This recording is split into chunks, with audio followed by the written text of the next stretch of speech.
Bonsoir à toutes et à tous et bienvenue sur Inside News RDC. Nous sommes le vendredi 19 décembre 2025. Je suis Elodie et c'est un plaisir de vous retrouver pour ce tour d'horizon complet de l'actualité nationale. L'actualité de ce jour est dominée par un profond scepticisme dans l'est du pays. Alors que les rebelles de l'AFC M23 annoncent un retrait de la ville stratégique d'Uvira, le gouvernement provincial et les observateurs locaux dénoncent une mise en scène destinée à tromper l'opinion internationale.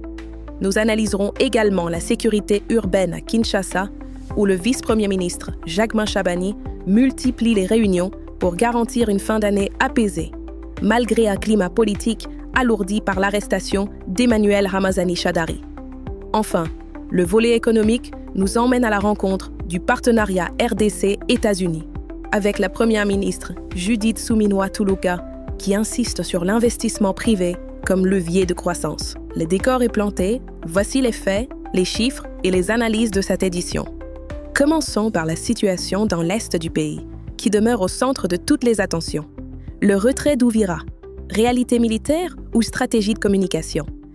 Depuis mercredi 17 décembre, des images circulent montrant un début de retrait des troupes de l'AFC M23 de la ville d'Uvira au sud Kivu. Cependant, le gouvernement provincial a publié jeudi une mise au point catégorique qualifiant ce désengagement de dissimulation teintée d'un retrait. Selon le porte-parole provincial, maître Louganyoa Bachizi Didier, les faits rapportés décrivent une opération de façade. Les véhicules rebelles aperçus lors du départ étaient presque vides, ne transportant que le chauffeur et un ou deux éléments armés. Plus inquiétant encore, des militaires du M23 auraient été vus tard dans la nuit de mercredi, empruntant la route Mwami vers les hauts plateaux. L'objectif suspecté est une jonction avec les alliés Ngumino, Twirwaneho et Red Tabara à Minembwe, dans le territoire de Fizi, afin d'encercler la ville d'Uvira par les collines. L'administration provinciale souligne également que des militaires déguisés en civil ont été repérés jeudi au sein même de la ville. Des alertes font état d'un projet de démantèlement des machines de la sucrerie de Kiliba pour un transfert vers le Rwanda. Pour Kinshasa, cette manœuvre vise uniquement à réduire la pression internationale, alors que les États-Unis et d'autres partenaires exigent un retour aux positions antérieures conformément au droit international. Je passe maintenant la parole à notre analyste sécuritaire, Marcel. Marcel, bonsoir. Bonsoir Elodie. Bonsoir à tous. Effectivement, nous assistons à ce qui ressemble davantage à une manœuvre tactique qu'à un véritable retrait militaire. Plusieurs éléments nous permettent de le constater. Premièrement, l'absence de précision sur la destination du repli est révélatrice. Dans tout retrait militaire encadré, les positions de repli sont clairement définies et vérifiables. Or ici, le M23 reste délibérément vague. Deuxièmement, les mouvements nocturnes vers les hauts plateaux d'Uvira suggèrent un redéploiement plutôt qu'un désengagement. La stratégie semble être d'encercler la ville depuis les hauteurs, ce qui offrirait un avantage tactique considérable tout en donnant l'apparence d'un retrait depuis le centre-ville. Troisièmement, la présence continue de militaires déguisés en civils dans la ville indique le maintien d'une capacité de renseignement et de contrôle sur le terrain. C'est une technique classique d'occupation larvée. Le bilan humain est particulièrement lourd. Le gouvernement congolais rapporte que 413 civils ont été tués en moins d'une semaine dans ce territoire. D'autres sources évoquent même un chiffre s'élevant à 4130 victimes, illustrant l'ampleur de la tragédie humanitaire.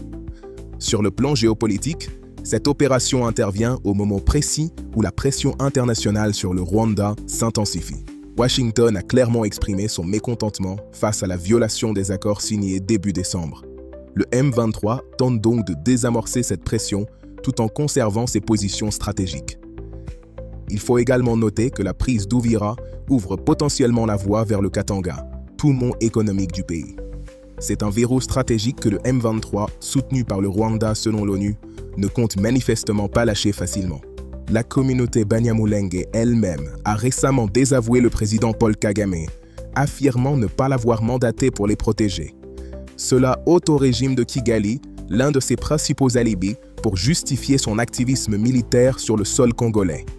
Dans le territoire de Rutshuru, au nord Kivu, Nous observons également un calme précaire après 2 jours d'affrontements entre l'AFC M23 et les groupes de défense locaux, les Wazalendo, dans les villages de Muko, Karambi et Machango. Une dizaine de maisons ont été incendiées. Cette insécurité provoque des déplacements massifs. Plus de 23 000 personnes, soit environ 4 700 ménages, ont fui les villages d'Ikobo et Katekou à Walikale sous la contrainte du M23. Ces déplacés vivent actuellement dans une précarité extrême le long de l'axe Birundoulé-Iobora-Boulandi, sans accès suffisant à l'eau, à la nourriture ou aux soins de santé. Et conclusion, nous sommes face à une stratégie de façade visant à gagner du temps et à alléger la pression internationale, tout en consolidant les positions acquises sur le terrain. La vigilance reste donc de mise. Je vous rends l'antenne, Elodie. Merci Marcel pour cette analyse éclairante. Effectivement, la situation exige une vigilance maximale de la part de la communauté internationale. Face à cette dynamique de conflit, les autorités prennent des mesures spécifiques pour la période des fêtes. Dans le Grand Nord Kivu, le Conseil de guerre de la synergie des VDP Wazalendo a interdit à ses membres de circuler armés dans les lieux publics de Beni et Butembo. Cette interdiction s'applique également à toute circulation d'armes entre 18h et 6h du matin. Les patrouilles nocturnes sont désormais réservées exclusivement à la police nationale et aux FARDC. Tout combattant logeant dans un hôtel a reçu l'ordre de rejoindre son état-major immédiatement pour éviter toute infiltration rebelle. Passons maintenant au volet diplomatique et à la gouvernance nationale. Le président de la Commission de l'Union africaine, Mohamed Ali Youssouf, effectue actuellement une visite de travail à Kinshasa. Reçu jeudi par le président Félix Tshisekedi à la Cité de l'Union africaine, il a affirmé que l'Afrique n'a pas abandonné la RDC. Les discussions ont porté sur l'agression rwandaise et l'accompagnement de l'UA dans les processus de paix de Washington et de Doha. Cette visite intervient alors que des critiques s'élèvent sur la difficulté de l'organisation panafricaine à nommer clairement le Rwanda comme acteur de déstabilisation. Le prix Nobel Denis Mukwege avait notamment exprimé sa stupéfaction face à l'incapacité de l'UA à désigner Kigali comme responsable de la déstabilisation dans l'est de la RDC. En parallèle, l'Espagne a réitéré sa solidarité envers le peuple congolais. L'ambassadrice Maria del Carmen Diez-Orej a souligné jeudi le soutien de Madrid à l'intégrité territoriale de la RDC et à l'application de la résolution 2773 du Conseil de sécurité. À Kinshasa, l'Assemblée nationale a entamé une série d'auditions à huis clos pour comprendre les causes de la dégradation sécuritaire. Le vice-premier ministre de l'Intérieur, Jacquemain Chabani, a été entendu mercredi par la Commission Défense et Sécurité. Le ministre des Mines, Louis Watoun Kabamba, a également été interpellé jeudi sur le déploiement de militaires dans les sites miniers. Les députés dénoncent des cas d'exploitation illégale des minerais par certains éléments des forces de l'ordre, ce qui alimenterait l'insécurité au lieu de la réduire. De son côté, le ministre des Finances, Doudou Fouambali Koundé, a dû s'expliquer sur la régularité du paiement de la prime spéciale destinée aux militaires engagés sur le front. Le climat politique interne est marqué par l'arrestation d'Emmanuel Ramazani Chadari, secrétaire permanent du PPRD. Le mouvement Sauvons la RDC, dirigé par Joseph Kabila, qualifie cette interpellation d'enlèvement et dénonce des actes de vandalisme à la résidence de l'ancien président. Cette situation attire l'attention de la Belgique. Le ministre des Affaires étrangères, Maxime Prévost, a déclaré jeudi que cette arrestation pose question et ne semble pas favoriser la décrispation politique nécessaire pour faire face à l'agression extérieure. Il appelle les autorités congolaises à privilégier le dialogue dans le respect de la Constitution. Tournons-nous maintenant vers le volet économique. La première ministre Judith Suminwa Tuluka a ouvert jeudi une journée de réflexion organisée par la Chambre de commerce américaine en RBC. Le thème « Partenariat RDC-USA, défis, opportunités et nouvelles dynamiques d'investissement » souligne la volonté de Kinshasa d'attirer des capitaux américains. La chef du gouvernement a insisté sur le fait que l'investissement privé responsable est le moteur le plus puissant de la croissance et de la création d'emplois durables. Elle a réaffirmé l'engagement de son équipe à offrir un environnement stable et prévisible, tout en rappelant que la stabilité sécuritaire est le socle indispensable à l'attractivité économique.